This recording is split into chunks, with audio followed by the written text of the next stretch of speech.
जैन धर्म और दर्शन का स्वाध्याय हम सभी कर रहे हैं। मुनि प्रमाण सागर जी द्वारा विरचित। मंगलम भगवान वीरो मंगलम गौतमो वणि मंगलम कुंद कुंदाद्यो जैन धर्मोस्तु मंगलम। नमो अरिहंताणम नमो सेताणम नमो आयिर्याणम नमो उवजायाणम नमो लोये सवसाहुणम।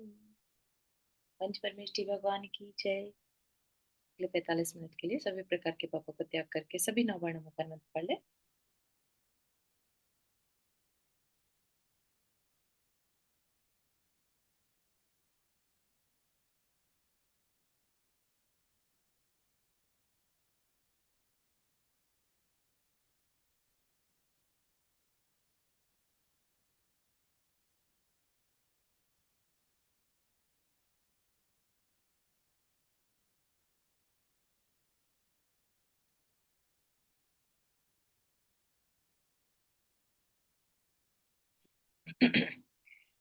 तो अब जो हमारा यहाँ पर टॉपिक शुरू हुआ था लास्ट सेशन में, वो था गुण स्थान, यानी आत्मा किस लेवल पर है ना।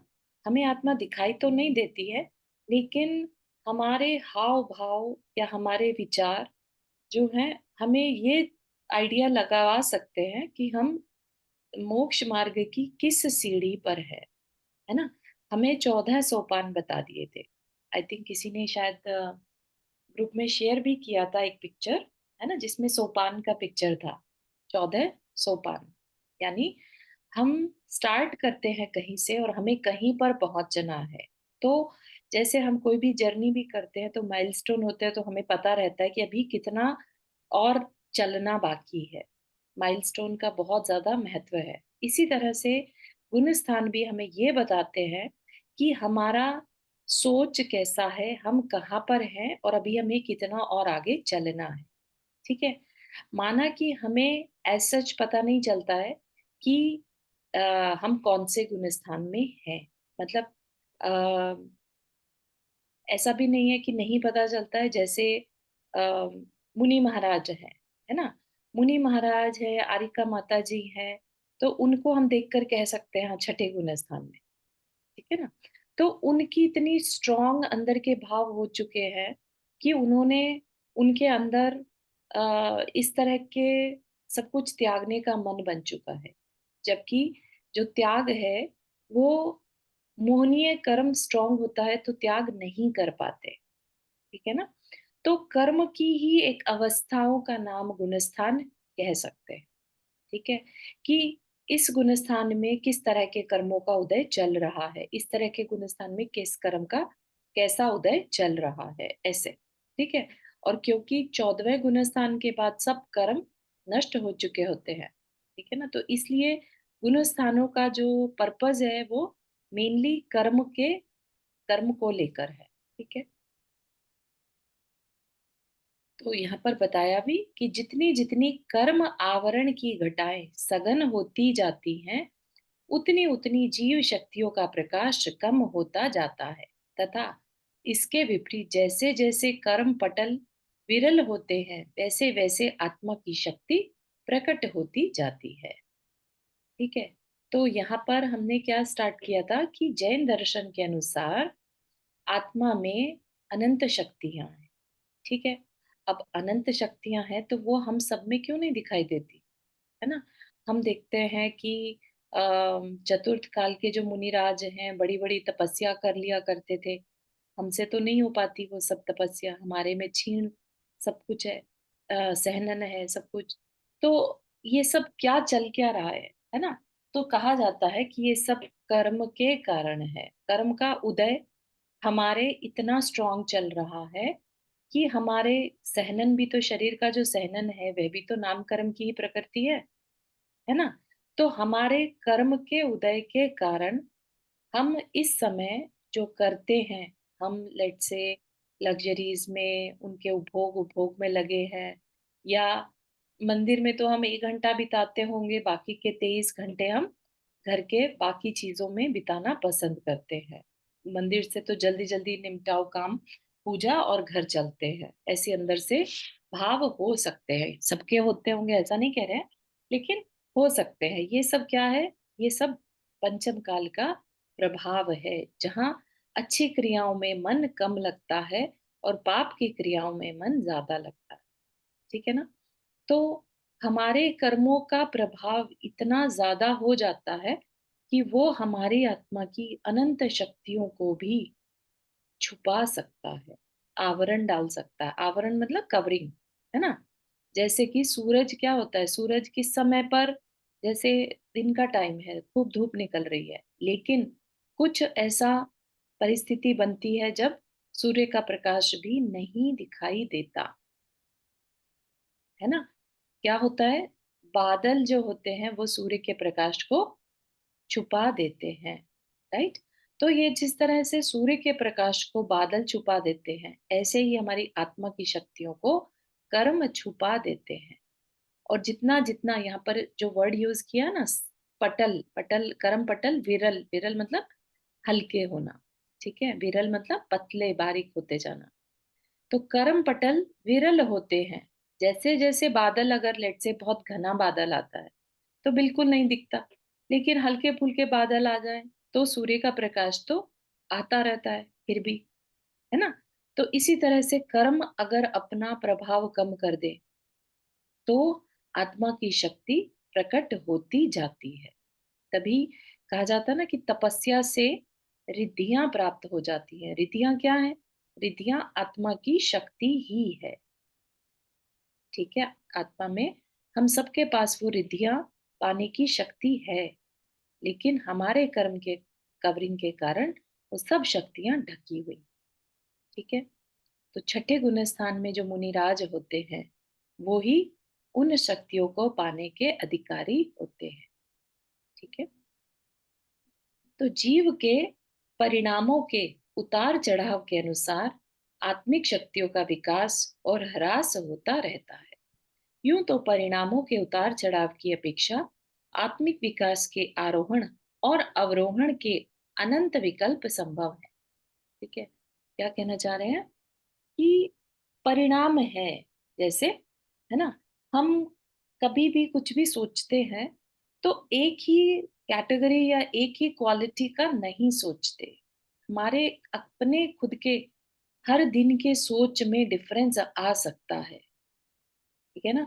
और आप सोचिए कि हम खुद अनंत काल से इस संसार में हैं, हमारे कितने परिणामों में उतार चढ़ाव हुए होंगे, है ना?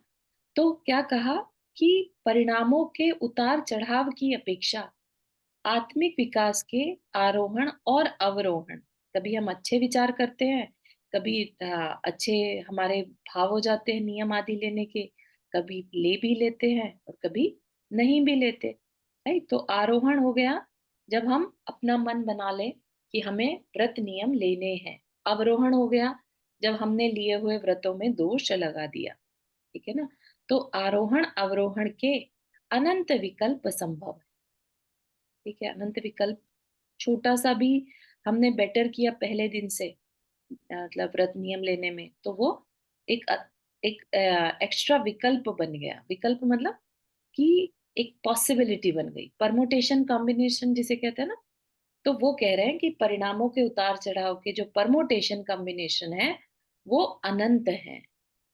फिर भी परिणामों की उत्कृष्टता और जघन्यता की अपेक्षा उन्हें 14 भूमिकाओं में विभक्त किया गया, ठीक है?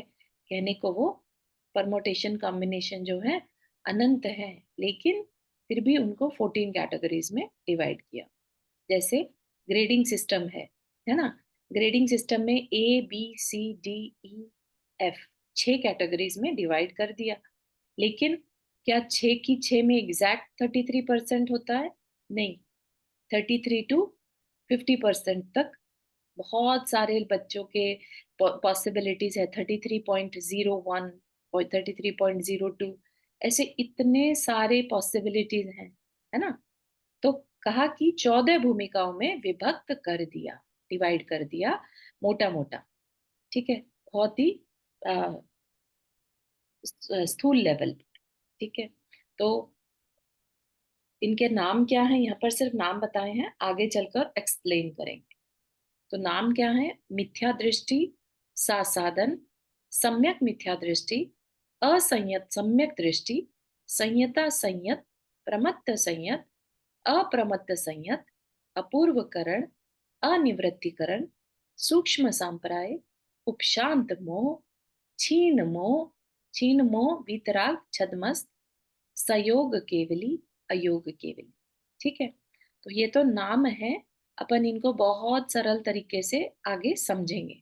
ठीक है, यहाँ अच्छा, अभी हमने पहले जब चर्चा कर रहे थे रत्नत्रय की, है ना, मोक्ष मार्ग की जब चर्चा की थी, तो मोक्ष मार्ग हमें क्या तरीका बताया मोक्ष मार्ग का? सम्यक दर्शन ज्ञान चारित्राणि मोक्ष मार्ग। ठीक है, मोक्ष मार्ग का तरीका क्या है? सम्यक दर्शन, सम्यक ज्ञान, सम्यक चारित्र। ठीक है, तो ये सम्यक दर्शन ही क्या है? सम्यक दृष्टि।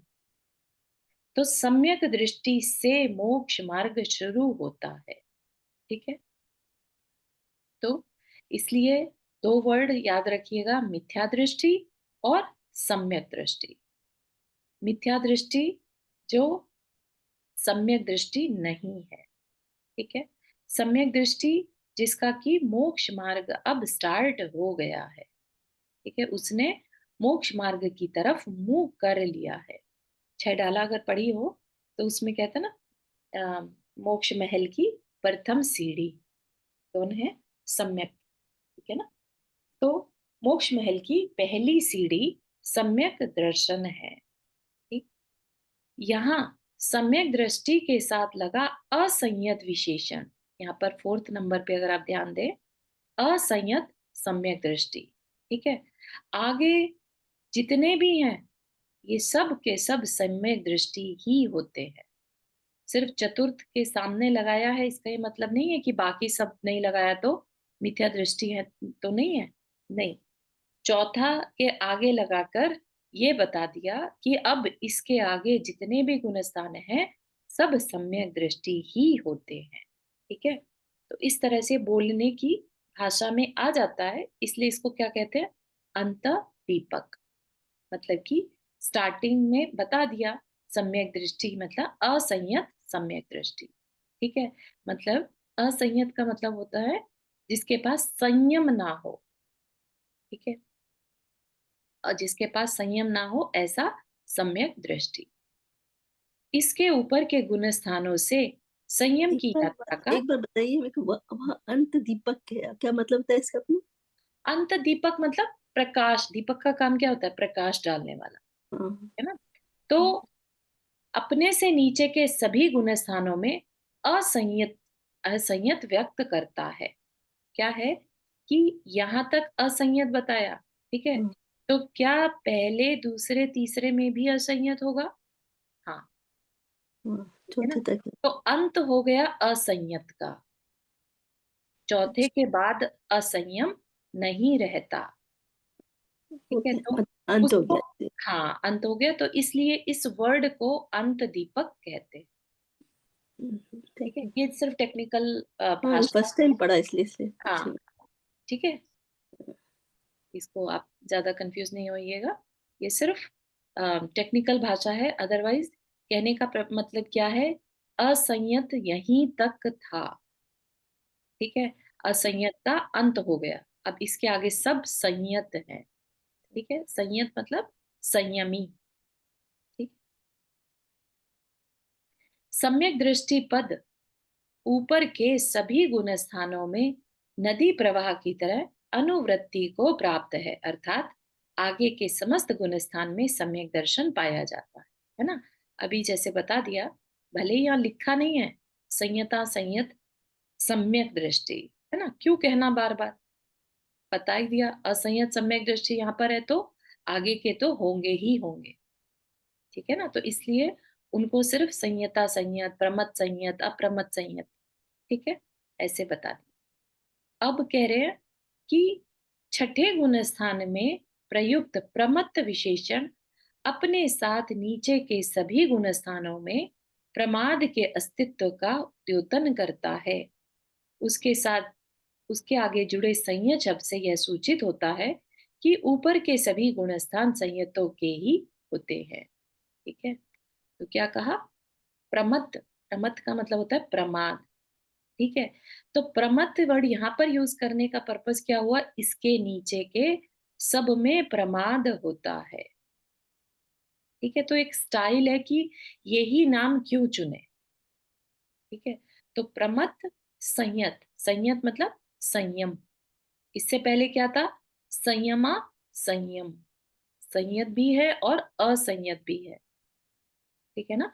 तो संयत पूर्णतः संयत कहाँ से शुरू होता है? छठे गुण स्थान से। ठीक है, तो ये मान के चलना कि अब छठे गुण स्थान में अगर हम कहते हैं मुनि महाराज होते हैं, तो सातवें में कौन होता है?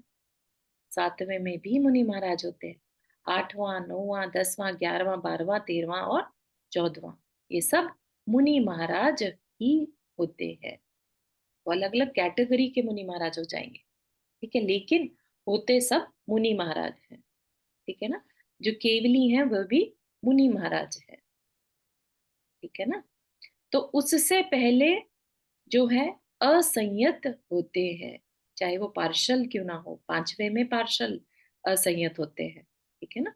तो इसलिए छह के आगे क्लियर संयत वर्ड लिख दिया कि अब इसके आगे जितने भी हैं सब संयत ही होंगे, यानी पूर्ण संयमी होंगे, महाव्रती होंगे। संयत मतलब महाव्रती। ठीक। तो संयत शब्द से यह सूचित होता है कि ऊपर के सभी गुणस्थान संयतों के ही होते हैं, यानी महाव्रतियों के ही होते हैं। अब 12वें गुणस्थान के साथ जुड़ा छदमस्त शब्द भी अंतःदीपक है। अंतःदीपक अगेन यूज किया तो मतलब अंत है किसका? छदमस्त अवस्था का। छदमस्त अवस्था किसे कहते हैं? जो केवली बनने से पहले की अवस्था होती है। घातीय कर्मों के नाश से पहले सबको छदमस्त कहते हैं। सब मुनिराज छदमस्त होते हैं। ठीक है, इसलिए उसको अंतः दीपक कहा। क्योंकि आवरण कर्मों के अभाव हो जाने से उससे आगे की भूमिकाओं में छदमस्तता नहीं रहती। ठीक है, त्रिविध आत्मा। चारू जी, छद्मस्ता का क्या मतलब होता है? छद्म अवस्था। छद्म अवस्था मतलब जिसने अभी अपने को पूरा पाया नहीं है। ठीक है, जिसने अभी यथाख्यात चारित्र नहीं प्राप्त किया, जो वो खुद है। ठीक है? तो उनको छद्मस्त कहते हैं कि अभी अपने में पूरी तरह से स्थित नहीं हुए। छद्म अवस्था। ठीक है, ठीक है, थैंक यू। त्रिविध आत्मा। त्रिविध आत्मा में उपर्युक्त 14 गुणस्थान वर्ती जीवों में प्रथम से तृतीय गुणस्थान तक के जीव बहिरात्मा, 14 से 12वें गुणस्थान वर्ती अंतरात्मा और 13वें से 14वें गुणस्थान वर्ती जीव परमात्मा कहे जाते हैं। तो हम सबने छह डाला पढ़ी होगी, है ना? सबने पढ़ी होगी कभी ना कभी। तो उसमें आता है ना कि बहिरात्म, अंतरात्म और परमात्मा, है ना? 3 प्रकार की आत्मा होती है। तो अब समझ में आ रहा है वो किस अपेक्षा से कहते होंगे उसमें? हाँ, रुक्मिणी आंटी आपने हाथ रेज किया।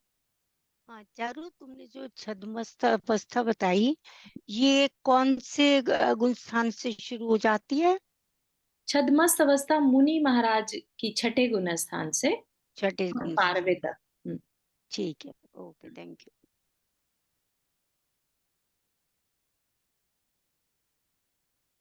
ठीक है, तो यहाँ पर जो 3 आत्मा, 3 प्रकार की आत्माओं में डिवाइड कर दिया। आत्मा तो वैसे तो जो है प्योर फॉर्म तो प्योर ही है, लेकिन अभी हम क्योंकि संसार में है तो हम प्योर नहीं है, है ना? तो हम किस कैटेगरी में आते हैं? क्या हम बहिरातम हैं? अगर हम बहिरातम है तो हमारा गुणस्थान क्या होगा? पहले से तीसरा। कोई भी हो सकता है, पहला, दूसरा, तीसरा, है ना? चतुर्थ से 12वें गुणस्थान में है तो हम क्या कहलाएंगे? अंतरात्मा। और 13वें से 14वें में है तो परमात्मा। तो उनके क्यों कैसा कहलाएंगे? तो वो यहाँ पर बता रहे हैं। बहिरात्म किसको कहते हैं? बहिरात्म अवस्था में जीव, जीव यानी जो पर्सन है या जीव है, वो देह और आत्मा को एक मानकर बाह्य इंद्रियक विषयों में अनुरक्त रहते हैं। तो एक इंद्रिय से लेकर पंच इंद्रिय तक जो है, अगर वे देह और आत्मा को एक मानकर, है ना, अपने को ना पहचानते हुए बाहर की इंद्रिय विषयों में बिजी रहते हैं, अनुरक्त रहते हैं, तो वह क्या कहलाएंगे? बहिरात्म, है ना। तो अगर किसी को हल्का सा भी ये महसूस ना दे कि इस शरीर में आत्मा है, मैं आत्मा हूं और शरीर मेरा है, ठीक है ना, तो ये जिसके भाव हैं उसको तो इसका मतलब बात समझ में आ रही है। लेकिन कुछ लोग नहीं मानते ऐसा, है ना, स्पेशली तिर्यंच हैं। तिर्यंच तो बिल्कुल भी नहीं मानते, और मनुष्यों में भी बहुत रेयर ही ऐसे जीव पाए जाएंगे जो देह और आत्मा को अलग अलग मानकर वैसा ही बिहेव करते हैं, ठीक है ना। शरीर की उत्पत्ति को अपनी उत्पत्ति तथा शरीर के विनाश को अपना विनाश समझते हैं। इसीलिए जो समझते हैं इस बात को डिटेल में, तो वो अपनी मृत्यु से शरीर मरता है ये मानकर दुखी नहीं होते, है ना। हमने इस शरीर को अनंत बार छोड़ा है, तो क्या हमारा मरण हो गया क्या? नहीं, है ना। हम नहीं मरे, शरीर विनष्ट होता है, ठीक है ना। लेकिन जो बहिरात्म है, वो शरीर की उत्पत्ति को अपनी उत्पत्ति और शरीर के विनाश को अपना विनाश समझते हैं, क्योंकि वो कर्म थ्योरी में बिलीव नहीं करते, आत्मा पर विश्वास नहीं करते, ठीक है ना। तो ये बिलीफ का सिस्टम है यहाँ पर बहिरात्म के साथ। इस तरह देह में ही आत्मा की भ्रांति बनाए रखने के कारण भव भ्रमण करते रहते हैं। मिथ्यात्व, सासादन और मिश्र गुणस्थानवर्ती जीव क्रमशः उत्कृष्ट, मध्यम और जघन्य बहिरात्मा है, क्योंकि बहिरात्मा का कारण मिथ्या भाव क्रमशः क्षीण होता जाता है, ठीक है। तो ये थोड़ा सा आप याद रखिएगा, 1 2 3 वाले कौन है? बहिरात्म, राइट। 4 to 12 ये कौन है? अंतरात्म। तो बहुत बड़ा स्पेक्ट्रम हो गया, राइट, कि चौथे गुणस्थान वाला असंयत सम्यक दृष्टि भी अंतरात्मा है, और 12वें गुणस्थान वाले मुनि महाराज जो चपक श्रेणी आरोहण कर चुके हैं, वह भी क्या है? अंतरात्मा है। तो इसमें भी उत्कृष्ट, जघन्य और मध्यम के हिसाब से डिवाइड कर दिया जाएगा, ठीक है ना। तो ऐसे ही बहिरात्म में भी इनको निकृष्ट, फिर ये मध्यम और ये उत्कृष्ट मिथ्या दृष्टि कहा। क्यों कहा? क्योंकि इसमें मिथ्यात्व का जो प्रभाव है वो थोड़ा थोड़ा कम होता जाता है पहले की अपेक्षा, ठीक है। इसलिए मिथ्यात्व को समझाने की जरूरत है क्या? सबको मिथ्यात्व के बारे में जानकारी है? प्लीज रेज हैंड अगर नहीं कभी सुना, पहली बार सुन रहे हैं तो feel free, that's the this is the right time to ask कि क्या होता है मिथ्यात्व, नहीं तो फिर आगे चले जाएंगे अपन। नहीं, एक बार फिर से भी बता दीजिए। मालूम है लेकिन अच्छा लगता है दोबारा सुनने की, रिव्यू सा हो जाता है कि अच्छा हाँ, लगता है सुनने।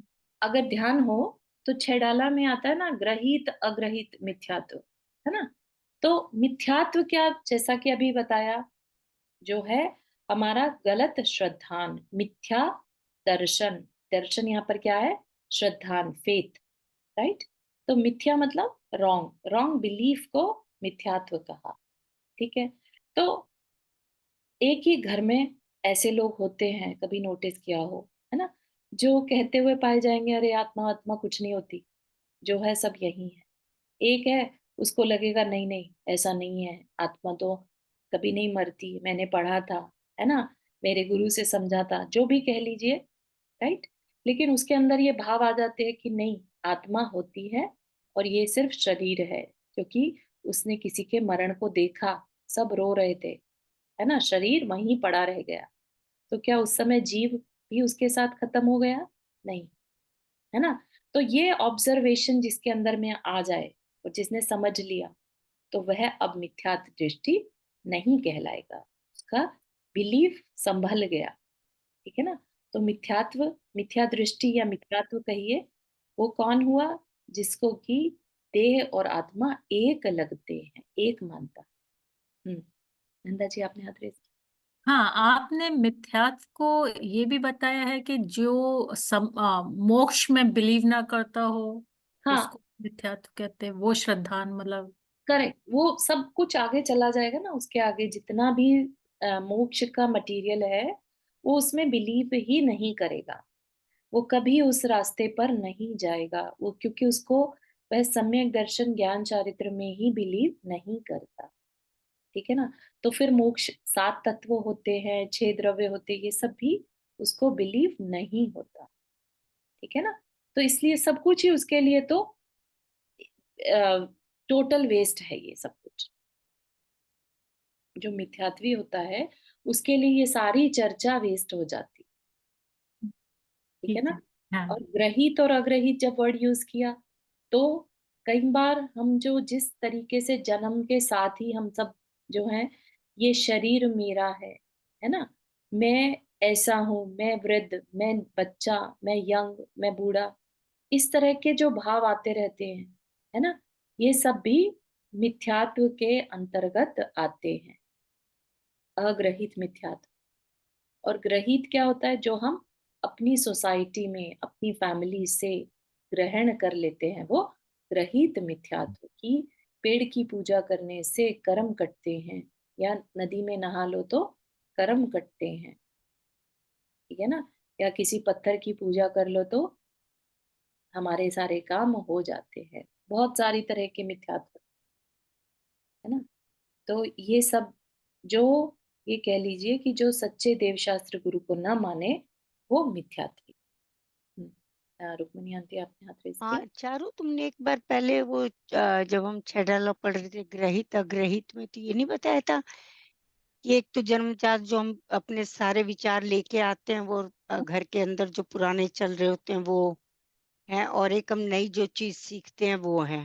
Correct, correct. जो हम जन्म के साथ लेकर आते हैं, क्योंकि हम अनंत काल का हमारा संस्कार है ना? हाँ हम हाँ हाँ। अपने शरीर को कि ये मैं हूँ, ऐसा मानकर, है ना?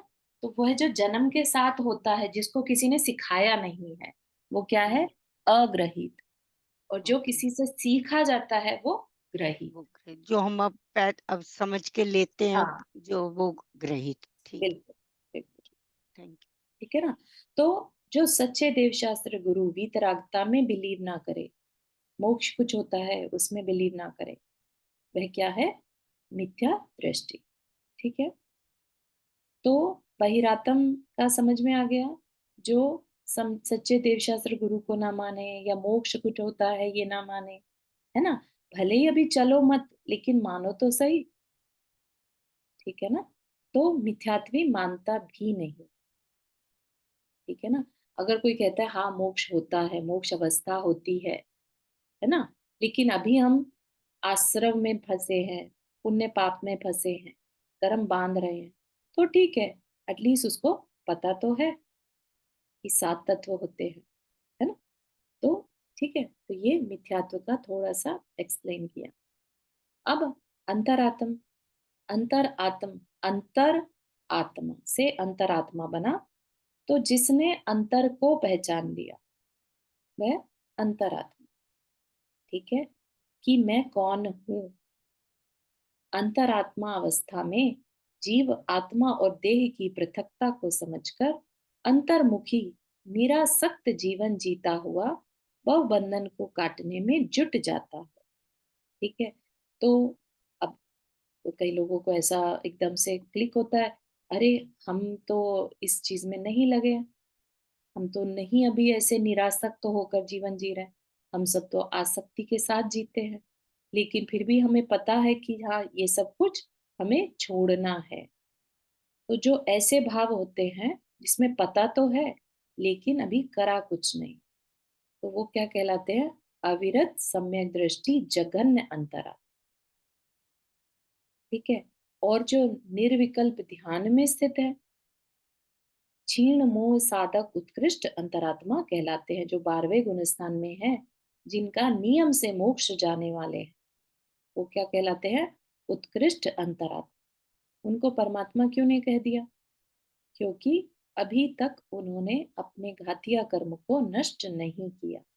जैसे ही कर देंगे तो परमात्मा कहलाने लगेंगे, है ना? तो उस अपेक्षा से, लेकिन उसी भव से मोक्ष जाने वाले।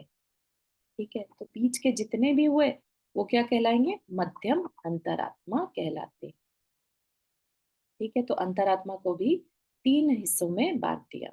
अब परमात्मा, परमात्मा परमात्मा वर्ड किससे बना? परम प्लस आत्मा, परमात्मा, है ना?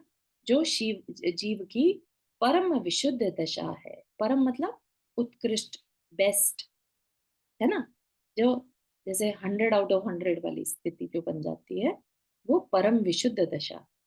समस्त मोह आदि विकारों को नष्ट कर अपने स्वाभाविक आत्मिक गुणों को प्रकट कर लेने पर जीव को यह अवस्था प्राप्त होती है। मोह आदि मतलब विकार हमारे कौन से कहलाते हैं?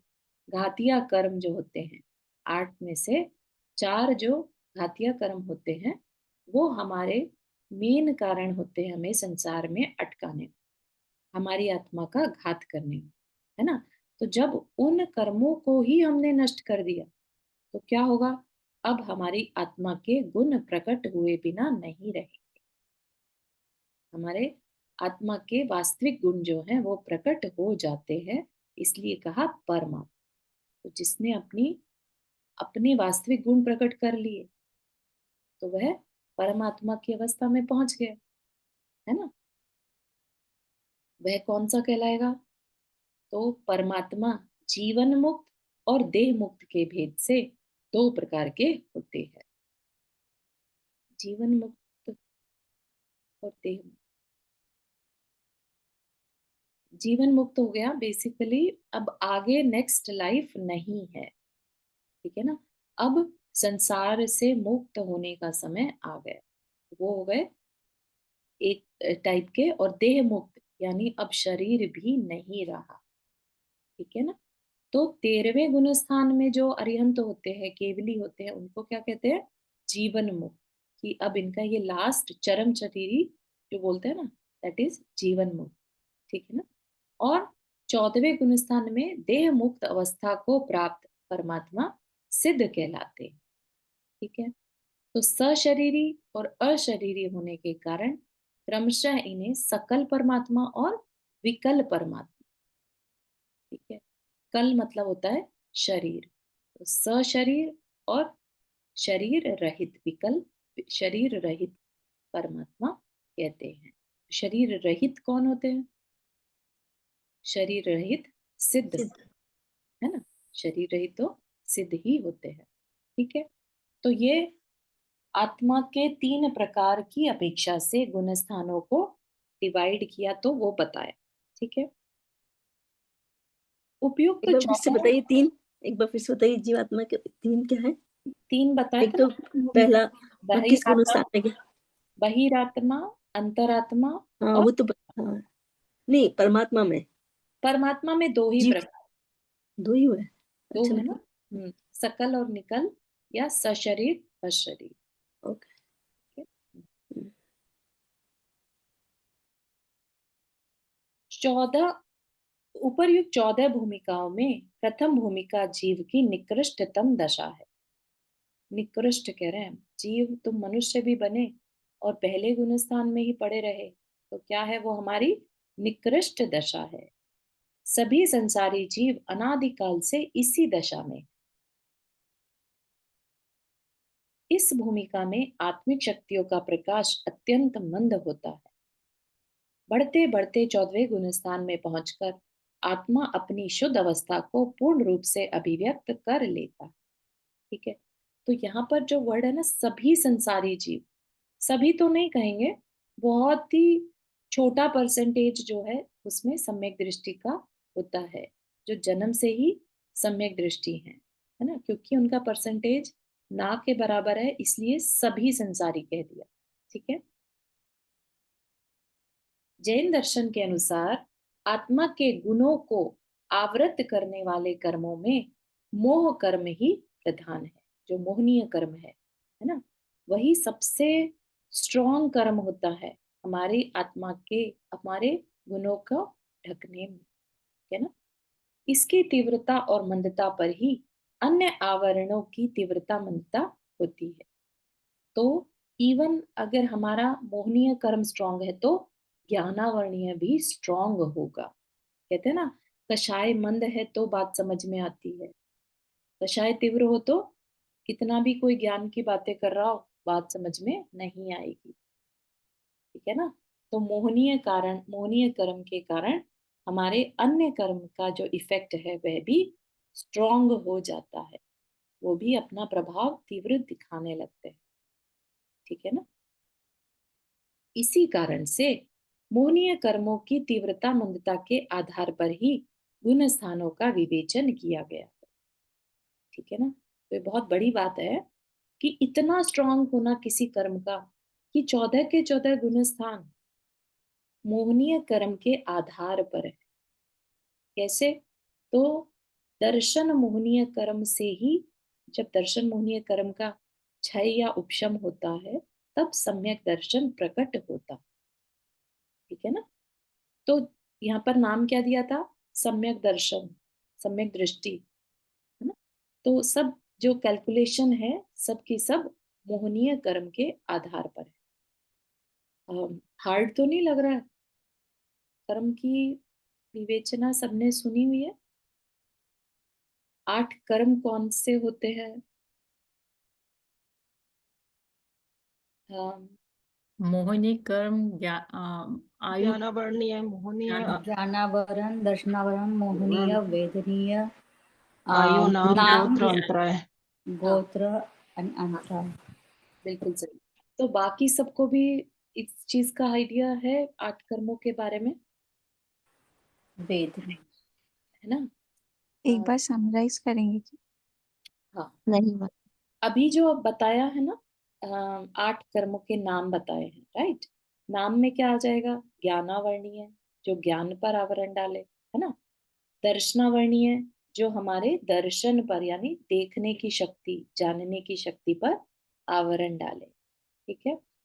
और मोहनीय कर्म, जो हमारे मोह यानी हमारे जो स्वभाव है, हमारा हमारा बिलीफ, हमारी श्रद्धा और हमारे चारित्र को डिस्टॉर्ट करे, वो मोहनीय कर्म। ठीक। और वेदनीय कर्म, जो हमारे अंदर सुख दुख का वेदन कराए। ठीक। अंतराय कर्म, जो हमें हमारी शक्ति को प्रकट ना होने दे या हमें दान भोग उपभोग लाभ का अंतराय कराए, हमारे काम में बाधा डाले। ठीक। फिर नाम कर्म, जिससे कि हम कैसी गति में, कैसा शरीर पाने वाले हैं, कितनी इंद्रियां होंगी, शरीर कैसा होगा, टेढ़ा मेढ़ा होगा कि अच्छा होगा, है ना, शुभ होगा अशुभ होगा, बहुत सारी चीजें आती है नाम कर्म में। तो शरीर कैसा होगा बेसिकली वो डिसाइड करता है। ठीक। और गोत्र, उच्च कुल में होंगे कि नीच कुल में, यानी जहां धर्म की चर्चा हो वो उच्च कुल। ठीक है। और जहां धर्म की चर्चा ना हो, सिर्फ इंद्रिय विषय के बारे में ही सब कुछ सोचा जाए, वो नीच कुल। ठीक। और आयु कर्म, जो हमें जो भी शरीर मिला उसमें रोके रखता है। ठीक है। तो ये थोड़ा थोड़ा बताया कि कर्म, कौन सा कर्म क्या कार्य करता है। ठीक है। तो उसमें जो मोहनीय कर्म बताया, जो हमारे श्रद्धा को और हमारे चारित्र को डिस्टॉर्ट करे, डिस्टॉर्ट मतलब डिस्टर्ब कर दे, हमारी श्रद्धा जैसी होनी चाहिए वैसी ना हो पाए, या हमारा चारित्र, हमारा कंडक्ट बिहेवियर जैसा होना चाहिए था वैसा ना हो पाए, है ना। हमें चारू, कर्म, ये मोहनीय कर्म 12वें गुण स्थान तक रहते हैं ना? हम्म क्षीण मोह लोभ जो है 10वें गुण स्थान, तो चारित्र मोह जो है 10वें गुण स्थान तक रहता है। उसके बाद 12वें तक तो सब खत्म हो जाता है, ज्ञानावरण अच्छा, दर्शनावरण। Okay okay. ठीक है। तो ये मोह क्या है? दर्शन मोहनीय और चारित्र मोहनीय। ठीक है। तो मोहनीय कर्म याद रखना, जो हमारी श्रद्धा, दर्शन क्या है? श्रद्धान को बोलते हैं। ठीक है। तो जो हमारी श्रद्धा को और चारित्र मोहनीय जो हमारे कंडक्ट को, बिहेवियर को डिस्टर्ब करे। ठीक है। जो क्रोध मान माया लोग बोलते हैं वो किसके अंदर में आते हैं? चारित्र मोहनी। और ऐसा कोई भी जीव नहीं पाया जाता, ऐसा कोई भी आप नहीं पर्सन देखेंगे जिसके अंदर ये कषाय ना हो। क्रोध मान माया लोग सभी में पाई जाती है, चाहे वो छोटे से छोटा कोई वनस्पति ही क्यों ना हो, है ना। और दर्शन मोहनीय जो हमें सही यानी मोक्ष मार्ग पर श्रद्धा न होने दे, सही गलत की पहचान ना होने। ठीक है। तो दर्शन मोहनीय आत्मा को यथार्थता यानी क्या, वास्तविकता क्या है, सम्यक्त्व यानी सही, सच्चा और विवेकशीलता से वंचित रखता है। ठीक है। दर्शन मोहनीय के कारण हमारे अंदर विवेक नहीं आने पाता। हमें लगता है अरे भाई जो है सो है, हमें क्या मतलब है, हमें तो जीना है। जो जीव है, जो मनुष्य है, वो सिर्फ जीना चाहता है। उसको मतलब ही नहीं है कि जीना है तो क्या सही है क्या गलत है, क्या मेरी इस दृष्टि के अलावा भी इस संसार को दूसरे नजरिया कुछ है, देखा जा सकता है क्या, ये भाव ही नहीं आता अंदर। तो ये हमारे दर्शन मोहनीय के कारण होता है। ऐसे भाव ही नहीं आते कि हम पता करना चाहें कि वास्तविकता क्या है। ठीक है। और लेट से वास्तविकता हो भी गई, ठीक है ना, तो दूसरा मोहनीय कर्म, चारित्र मोहनीय कर्म, हमारे अंदर इतना क्रोध कषाय, मान कषाय, लोभ, है ना, या मायाचारी इतनी करा देता है कि हम मोक्ष मार्ग पर आगे बढ़ भी नहीं पाते। व्रत नियम लेने के मन नहीं होते, है ना। तो ये सब कौन करता है? चारित्र मोहनी। हो गया ना कर्म का प्रभाव हमारे जीवन पर। दर्शन मोहनीय और चारित्र मोहनीय सबसे पावरफुल है। ठीक। दर्शन मोहनीय के कारण व्यक्ति की भावना, विचार, दृष्टि, चिंतन अथवा श्रद्धा समीचीन नहीं हो पाती। समीचीन मतलब सही सही। ठीक है ना। श्रद्धा या विश्वास या बिलीफ सिस्टम कह लीजिए, वो सही नहीं हो पाती। और जबकि चारित्र मोहनीय समीचीन दृष्टि हो जाने पर भी आचरण में पवित्रता नहीं आने देता। यही बात अभी बताई है ना। इस प्रकार यह मोह की शक्ति ऐसी है जो कि न तो सम्यक विचार बनने देती है और न ही सम्यक आचार। विचार मतलब सम्यक श्रद्धान, बिलीफ, राइट। और आचार मतलब कंडक्ट, हमारा सही बिहेवियर क्या है। हमारा काम तो था क्षमा करना, लेकिन हमने क्या कर दिया? उल्टा गुस्सा कर लिया। ये किसने करा दिया गुस्सा? हमारे चारित्र मोहनीय कर्म के कारण। ठीक है ना। तो मोहनीय कर्म के प्रभावों की तरतमता से ही गुण स्थानों का विवेचन किया गया है। आइए अब हम क्रम पूर्वक उन गुण स्थानों के स्वरूप का विचार करें। ठीक है। तो अभी जो वर्ड बताया था मिथ्यात्व या मिथ्या दृष्टि, ठीक है। मिथ्या दृष्टि के अंदर मिथ्यात्व होता है, तो कंफ्यूज नहीं होइएगा।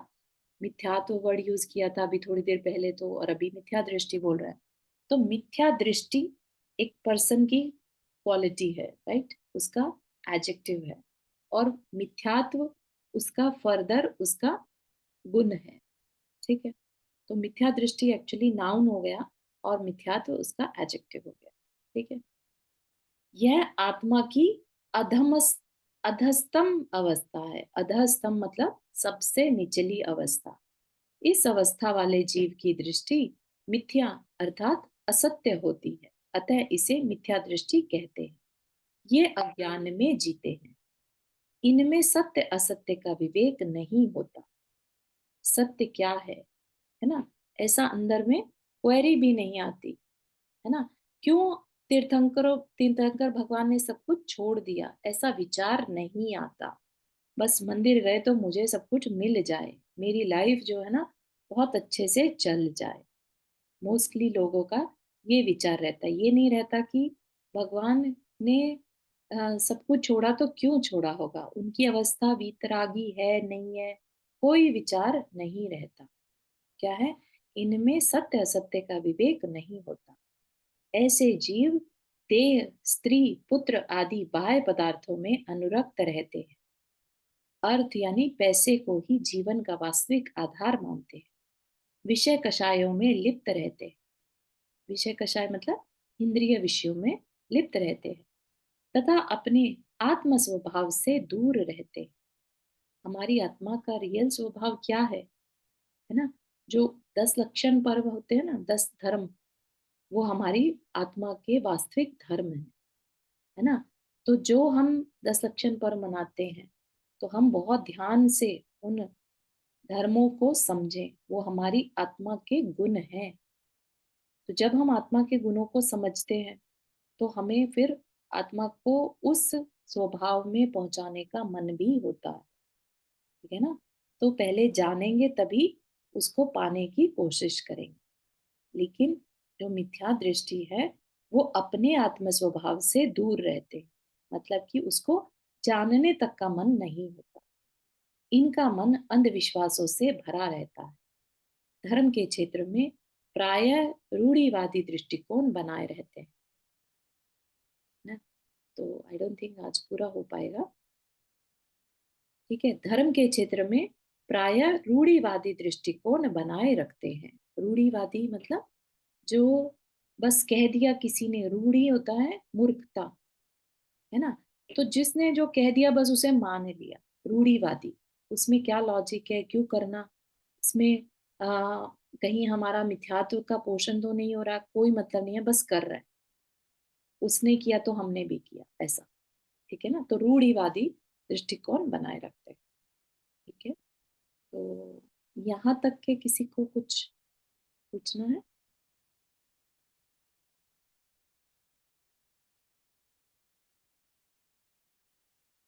बात समझ में आ रही है? गुण स्थानों की चर्चा वैसे तो काफी टेक्निकल टॉपिक होता है, लेकिन अपन ट्राई कर रहे हैं कि इसको इजी वे में बात को समझे, है ना? ताकि हमें ये ना लगे हर बार कि गुण स्थान की चर्चा आ गई तो बस उठ के भागो यहाँ से, है ना? तो इतना भी डिफिकल्ट नहीं है कि, क्योंकि ये बात किसके बारे में करी जा रही है? आत्मा के बारे में। और हम सब क्या है? हम सब भी आत्मा है ना? तो जब अपनी बात चल रही है तो क्यों नहीं इंटरेस्ट लेके समझे,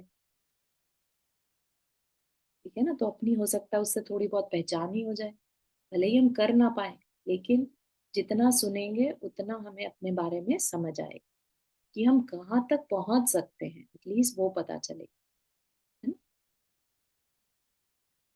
ठीक है, फिर यहीं तक रखते हैं। जिनवानी स्तुति। जावानी के ज्ञान से सूझे लोकालोक, सो वाणी मस्तक धरो सदा देत हो दो। हे जिनवाणी भारती तो ही जपो दिन रहन, जो तेरा शरणा गए सो पावे सुख चैन। नॉर्मल।